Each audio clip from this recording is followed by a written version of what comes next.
My name's Jess. I've always been the kind who gets things done on her own. By the time I was 33, I was deep into my career, not even thinking about settling down, despite the occasional admirer.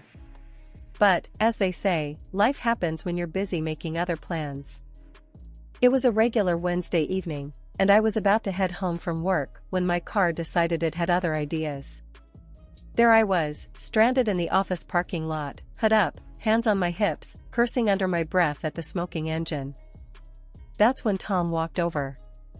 I noticed him a few times around the lot. He worked in another part of the building.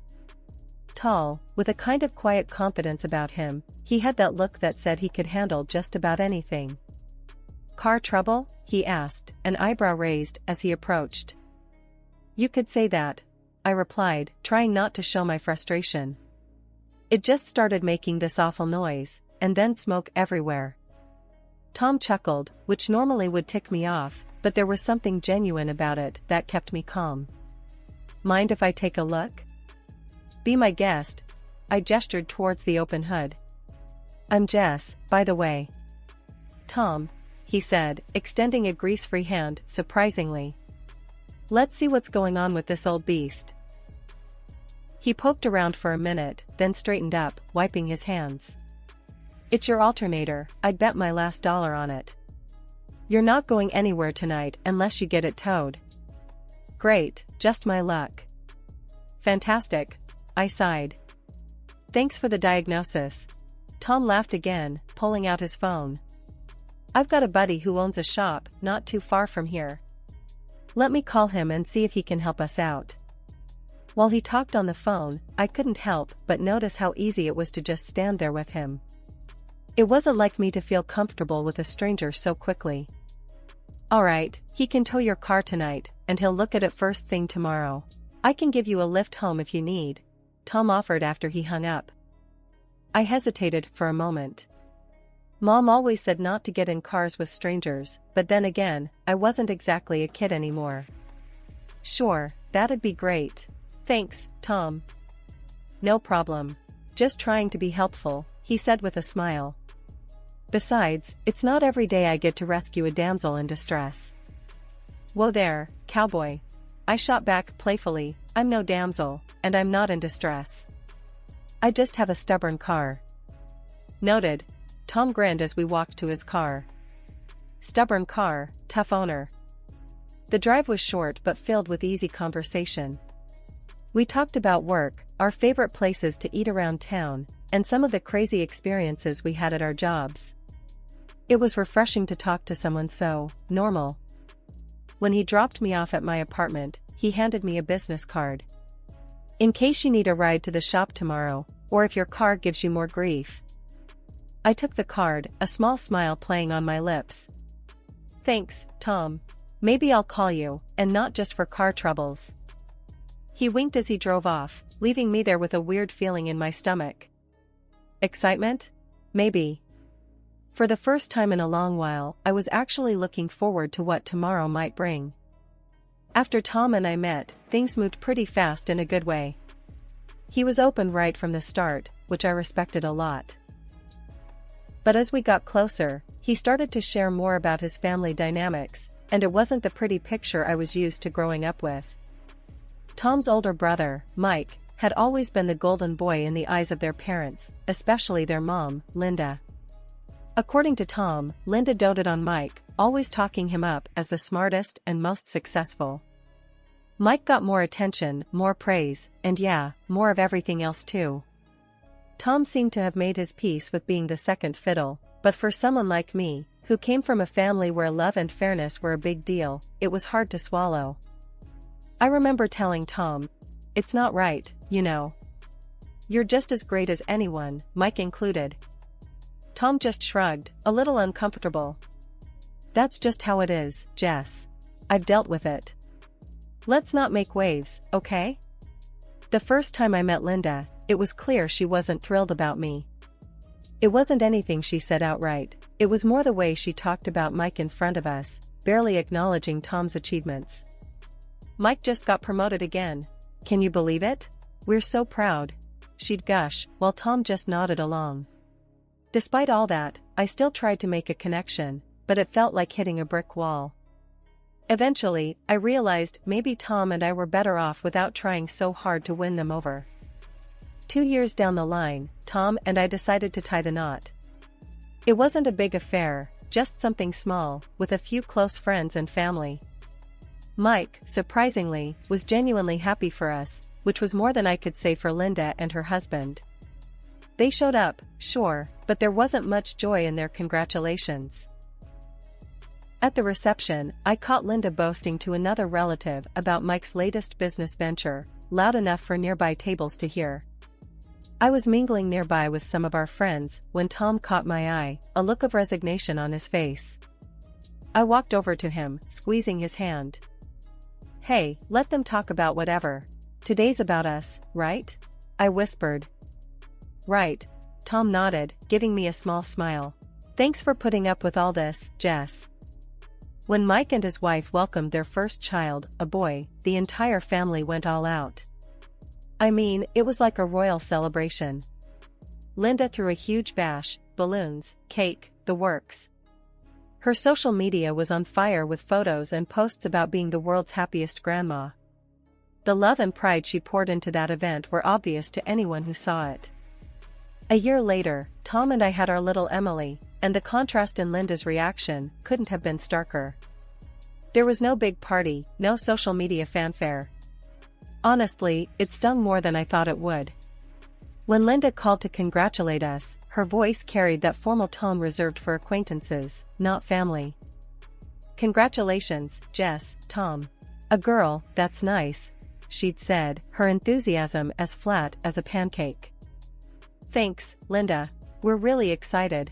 I tried to keep my voice bright, but it was hard. "That's wonderful. Let me know when you have the baptism planned. I'll make sure to clear my schedule," she replied, and that was pretty much it. At Emily's baptism, the disparity became even more obvious. Linda came, of course, she's the grandma after all, but her whole demeanor was so offhand it might as well have been another Sunday service for her. While we were setting up the hall for the small gathering after the ceremony, I overheard Linda talking to one of her friends. "Oh, Mike's boy is just starting to walk. It's incredible how quickly he's picking it up. We think he'll be quite the athlete." Feeling a bit irked, I walked over to Tom, who was arranging chairs and didn't seem to notice his mother's gushing about his nephew. "Tom, doesn't it bother you? The way your mom is all over your nephew and just here for Emily?" Tom looked up, a slight frown creasing his brow. "Yeah, it does. But what can we do, Jess? It's how she is. Mike's always been the star. But Emily's your star, our star. Doesn't she deserve the same?" I pushed back, not ready to drop it. Tom sighed, running a hand through his hair. "Of course, she does. And she'll always have us. I know it's not the same, but..." "But nothing," I cut in, my frustration peaking. "She should care more, Tom. It's not fair to Emily." "You think I don't know that? But confronting my mom, it's just going to make things worse. She won't change," he said, almost pleadingly. As the day went on, I tried to shake off the feeling of disappointment. I focused on our friends and the part of the family that was thrilled for us. Emily was a bundle of joy, oblivious to the adult tension swirling around her. Post-baptism, we had a little party back at our place. Linda stayed a bit, mostly keeping to herself or chatting with Tom's dad, who seemed to be trying to make up for his wife's lack of enthusiasm by being extra cheerful. As Linda was leaving, I decided to try one more time. "Linda, we missed seeing you with Emily today. She's getting so big already, isn't she?" Linda paused, her keys in hand, and actually looked at me for a moment. "Yes, she is. Time flies. Well, take care of her.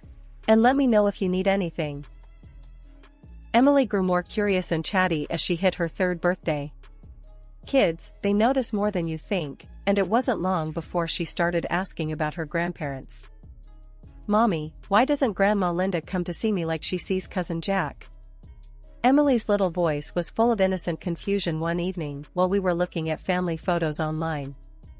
I paused, not sure how to explain family politics to a 3-year-old. Well, sweetie, Grandma Linda is very busy, and she lives a bit far away. But we see her on special days, right? It was a weak excuse, and even Emily seemed to sense it. But she sees Jack all the time. He has lots of pictures with her, Emily pointed out, her brow furrowing slightly. Tom, overhearing us from the dining room where he was fixing one of Emily's broken toys, came over and knelt beside her. Hey, Pumpkin, Grandma loves you a lot too. We all show our love in different ways, okay? Emily looked at him, then at me, and nodded, though it was clear she didn't fully buy it. Okay, Daddy. The conversation didn't sit well with me. That night, after Emily went to bed, I brought it up with Tom. We were in the kitchen, me sipping my tea while he cleaned up. Tom, this isn't right. Emily's noticing the difference. How long before it starts affecting her? I said, my voice low but firm. Tom put down the dish he was drying and leaned against the counter. I know, Jess. It sucks. But what do you suggest we do? Confront my mom? At least let her know how we feel. It's not just about visits. It's the way she's being treated compared to Jack. It could hurt her, growing up feeling less loved. I argued, feeling my frustration rise. Tom sighed heavily. I'll talk to her. I'm not expecting miracles, but maybe if she realizes it's affecting Emily. Thank you, I said, feeling a mix of relief and dread. A few days later, Tom and I decided to visit Linda without Emily. We arrived at her house, and after some initial small talk, Tom steered the conversation to what was on our minds. Mom, we need to talk about something important, Tom began, his tone more serious than usual. Linda looked between us, her expression cautious. What's wrong? Is it Emily? It's about Emily, and you, Tom continued. She's been asking why you don't visit her like you do Jack. It's starting to affect her. Linda stiffened, her face tightening. I see all my grandchildren when I can. You know how busy I am. But Mom, it's not just about time. It's about how differently you treat them. Emily feels it. We feel it, I added, trying to keep my voice calm but firm. Linda's eyes flashed. Are you accusing me of favoring my grandchildren? Not accusing, Mom. It's just what's happening. We're worried about Emily, Tom explained, his voice steady. Linda sighed, looking away for a moment before meeting our eyes again. I'll try to do better, but I don't like being told how to be a grandmother. We're not telling you how to be a grandmother. We just want Emily to feel as loved as Jack, I said, hoping she'd understand the difference. Linda nodded slowly, her posture relaxing slightly. I'll make more of an effort. That's all I can promise. That night, as I checked on Emily, asleep and peaceful in her bed, I felt a renewed sense of protectiveness. Whatever Linda's response would be, Tom and I were determined to make sure Emily grew up knowing she was loved and valued, no less than anyone else in the family. Emily's 7th birthday was coming up, and she was all excited about her party. The house was decorated with balloons and streamers, and Emily was buzzing around in her favorite princess costume.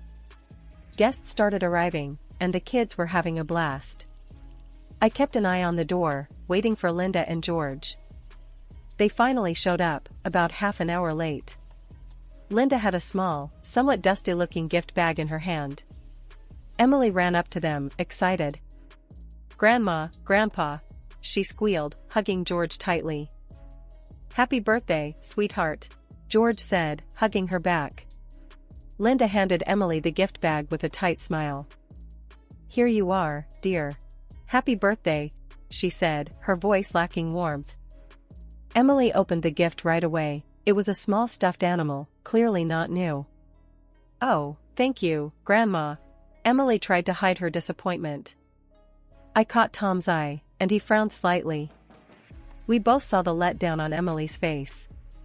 I was about to say something when Carly, my friend, who'd overheard some guests talking, pulled me aside. Jess, did you hear about Linda's gift to Jack last week? A whole space-themed party with a professional telescope and all. And Emily gets that? Carly nodded towards the stuffed animal. I clenched my fists, feeling my face heat up.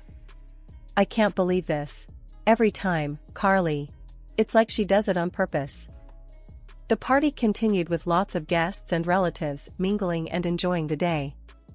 Suddenly, I noticed Emily wasn't around. I found her crying in one of the rooms. "Sweetie, what happened?"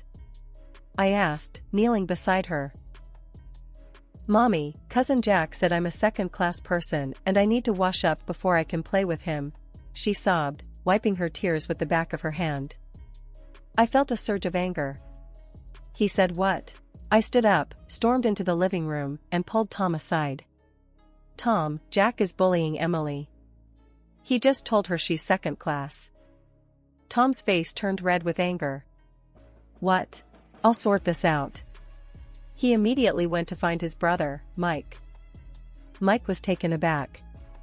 "I don't understand, Tom. Jack's just a kid. Where'd he get that idea?" Nearby, Jack, unaware of the grown-up tensions, casually mentioned, "Grandma said not to play with Emily. She told me." Silence fell over the room. Everyone turned to look at Linda, who was visibly embarrassed. "This is unacceptable, Linda. You need to apologize," one of the guests said out loud. Others murmured in agreement. Linda, cornered and flustered, muttered a reluctant apology and, looking at Emily, added, "I'm sorry, dear. How about we spend some time next week, just you and me?" Despite my doubts, I agreed. Maybe this was a chance for Linda to right her wrongs. I nodded, hoping for the best. "Okay, Linda. Let's try that." After the birthday party fiasco, things were tense at home. Tom and I knew we couldn't let it slide. It was more than just about a gift, it was about how Linda's attitude was affecting our daughter. We needed to have a real, no-holds-barred conversation with her. The following week, we decided to meet with Linda at her house. On the drive over, Tom seemed nervous, gripping the steering wheel tighter than usual. "You okay?" I asked, touching his arm gently. "Yeah, just not looking forward to this talk. But it's got to be done, for Emily," he replied, his voice steady but strained. We arrived and found Linda in her garden, pruning some bushes. She looked up, wiping sweat from her brow with a dirty glove. "Tom, Jess, what brings you here? Something wrong?" Linda's voice was cautious, a hint of defensiveness already lacing her tone.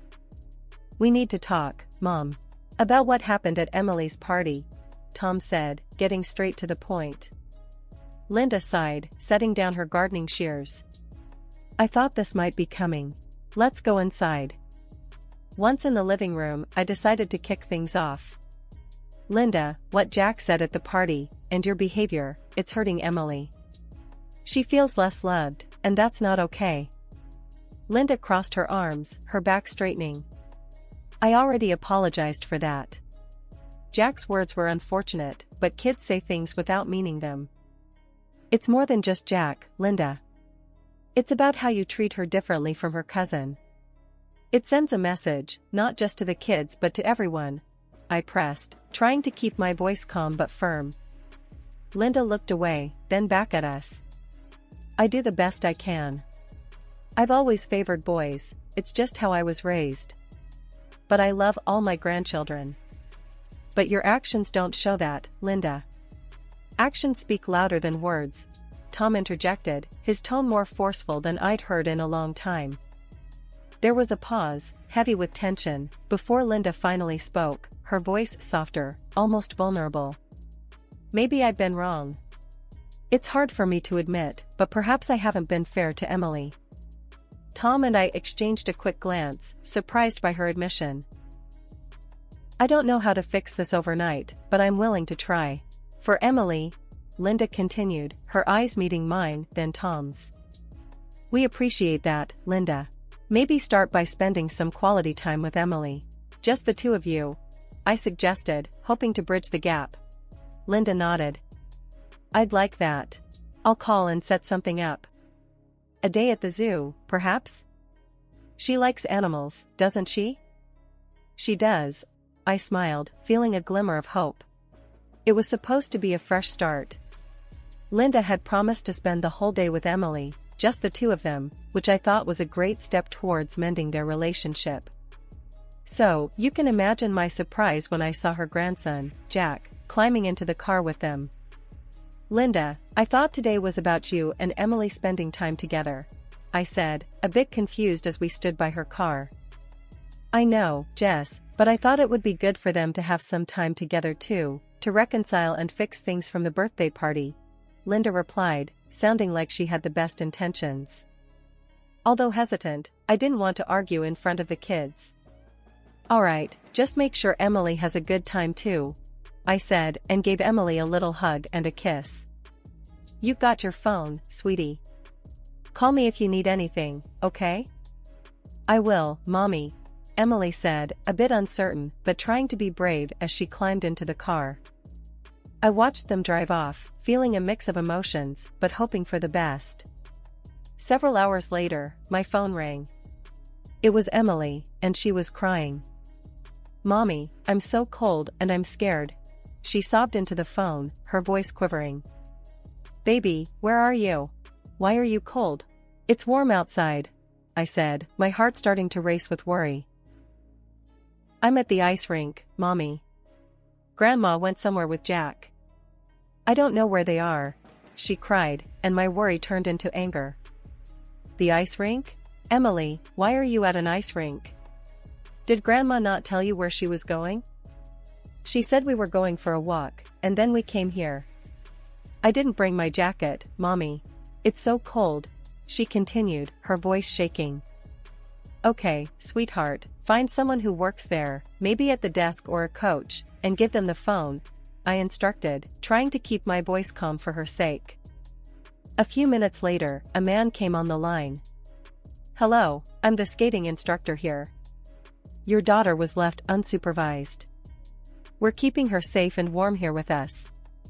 "Thank you. I'm on my way, I'll be there as fast as I can," I replied, my voice firm but my mind reeling with frustration and anger. As I drove to the rink, my thoughts were a whirlwind. Why would Linda think it was okay to leave Emily at an ice rink alone? And where had she gone with Jack that was so important? When I reached the skating rink, Emily was safe, thankfully, but the scene was a mess. The rink staff had already called the police and the custody service due to the nature of the situation. My heart was pounding as I explained everything to the officers, detailing how Linda had irresponsibly left Emily alone and in an inappropriate environment. The grandma brought them here, skated for a bit, and then just took off with the boy when he fell, the skating instructor told the police, shaking his head. The little girl was shivering in her t-shirt and shorts. I was furious, listening to him. "She's just a child, how could someone think she'd be okay alone in such a place?" I said, my voice cracking with emotion as I gave my statement. The police took everything seriously. They confirmed with the mall security that Linda had been there with the kids for about an hour before rushing off, leaving Emily behind.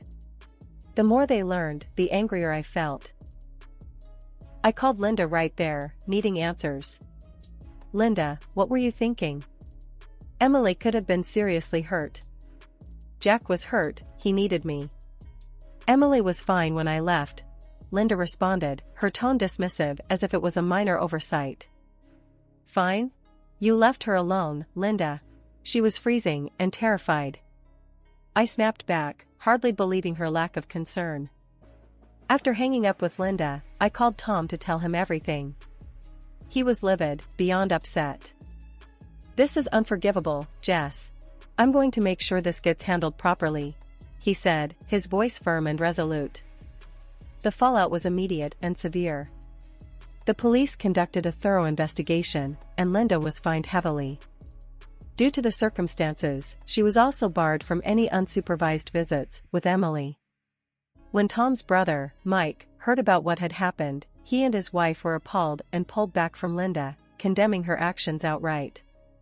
Tom's dad, George, also got involved, upset about the entire situation. "I'm sorry, Tom. I should have stepped in sooner. I followed her lead for too long," he confessed one evening over the phone. He even mentioned that this strain had pushed him to consider a divorce, unable to align with Linda's actions and attitudes any longer. It seemed the whole family dynamic was unraveling because of this incident. Through all this, my resolve only strengthened. Watching how everything unfolded made it clear to me that as a parent, my first and most important job was to protect Emily. I promised myself and her that I'd always be her advocate and shield, no matter what.